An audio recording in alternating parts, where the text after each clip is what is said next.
एक साधु देश भ्रमण के लिए पैदल निकला हुआ था। एक बार रात हो जाने पर वो किसी गांव में आनंद नाम के व्यक्ति के दरवाजे पर रुका। आनंद ने साधु की खूब सेवा की। दूसरे दिन आनंद ने बहुत सारे उपहार देकर साधु को विदा किया। साधु ने आनंद के लिए प्रार्थना की, भगवान करे तू दिनों दिन बढ़ता ही रहे।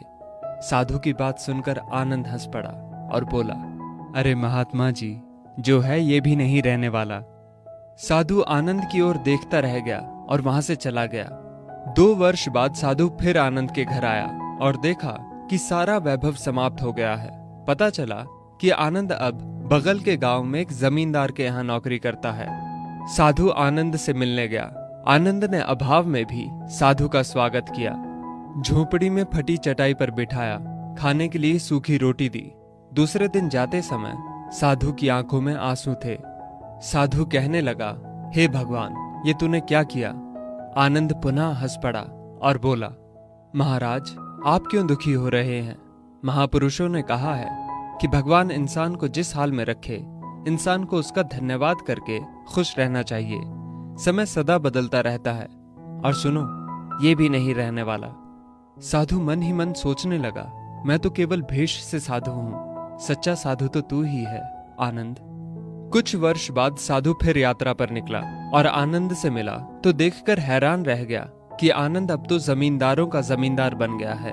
मालूम हुआ कि जिस जमींदार के यहाँ आनंद नौकरी करता था वो संतान विहीन था।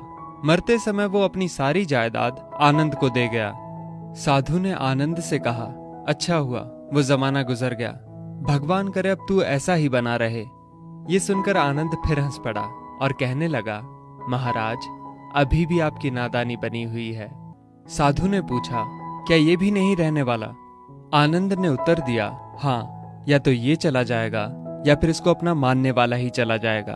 कुछ भी रहने वाला नहीं है, और अगर शाश्वत कुछ है तो वो है परमात्मा, और उस परमात्मा की अंश आत्मा। आनंद की बात को साधु ने गौर से सुना और चला गया। साधु कई साल बाद फिर लौटता है तो देखता है कि आनंद का महल तो है, किंतु कबूतर उसमें गुटर गूं कर रहे हैं और आनंद का देहांत हो गया है। बेटियां अपने अपने घर चली गईं, बूढ़ी पत्नी कोने में पड़ी है। साधु कहता है, अरे इंसान, तू किस बात का अभिमान करता है? क्यों इतराता है? यहाँ कुछ भी टिकने वाला नहीं है। दुख या सुख कुछ भी सदा नहीं रहता।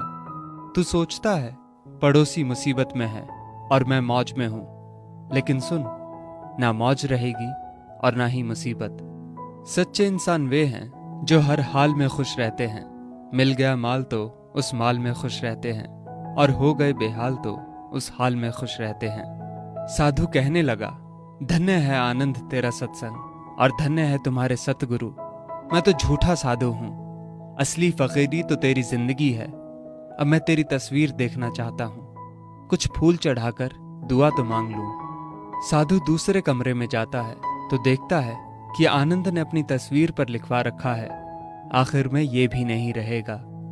खूबी और खामी दोनों ही होती है हर इंसान में। जो तराशता है उसे खूबी नजर आती है, और जो तलाशता है उसे खामी नजर आती है।